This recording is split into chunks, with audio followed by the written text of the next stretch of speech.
KBS가 국민들에게 사랑받는 방송이 되려면 어떻게 해야 됩니까? 그러니까 걱정되는 게 정부가 교체됐는데 보도 방향이 어떻게 갈 것이냐.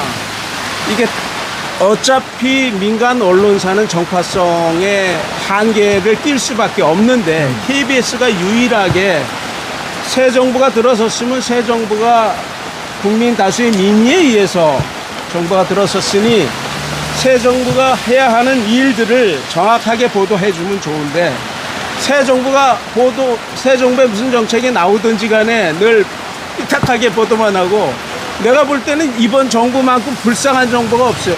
내가 볼 때는 이번 정부만큼 불쌍한 정부가 없어요. 보도에 관한. 왜냐면 옛날에 제가 이제 기자생활 쭉 하면서 여러 정부를 교체하는 걸 봤지만은 옛날에는 정권이 바뀌면 이 권력의 힘이 세기 때문에 그리고 새로운 정부에 대한 기대감이 있어서 인수위 때부터 엄청난 기사들이 긍정적으로 보도가 되고 그게 이제 딱 취임을 하면 한 6개월 정도는 굉장히 좋은 보도들을 하죠. 근데 이번 정부는 그게 전혀 없는 거예요. 인수위 시절에 존재감이 없어.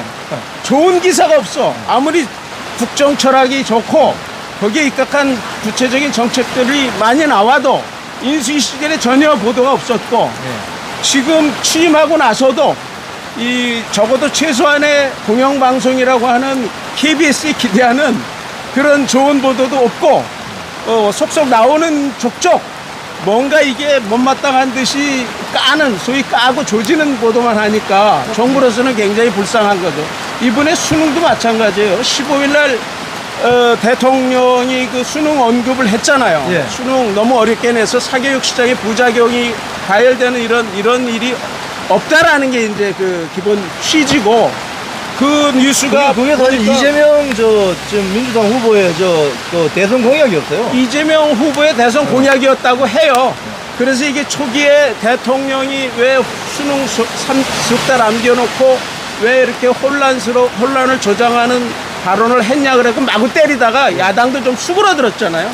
근데 KBS 보도는 여전히 최근에 이제 26일 날 킬러 문항 교과부에서 발표하고 27일 교육위원회에서 회의도 하고 그 보도가 1년에 내내 계속 혼란에만 초점을 맞춰서 보도를 하니까 이건 누가 봐도 이 현 정부의 실수라든지 대통령의 실수라든지 이런 거를 과장을 해갖고 어떻게 하든지 해코지하는 보도로 당사자들 같으면 더 느끼지 않겠어요. 그리고 누가 봐도 국민들 입장에서 보면 그게 과연 사회를 안정시키는 건지 국정 운영의 새로운 정부가 열심히 해보려고 해서 변화가 있는 거를 다 보도를 못해 망정 사사건건 그렇게 트집 잡고 기획 단계에서부터 편집 단계에서 방송 단계까지 이렇게 억지로 보도를 하면은 우리가 천사도 아니고 정부가 많이 화가 날기도 하겠죠.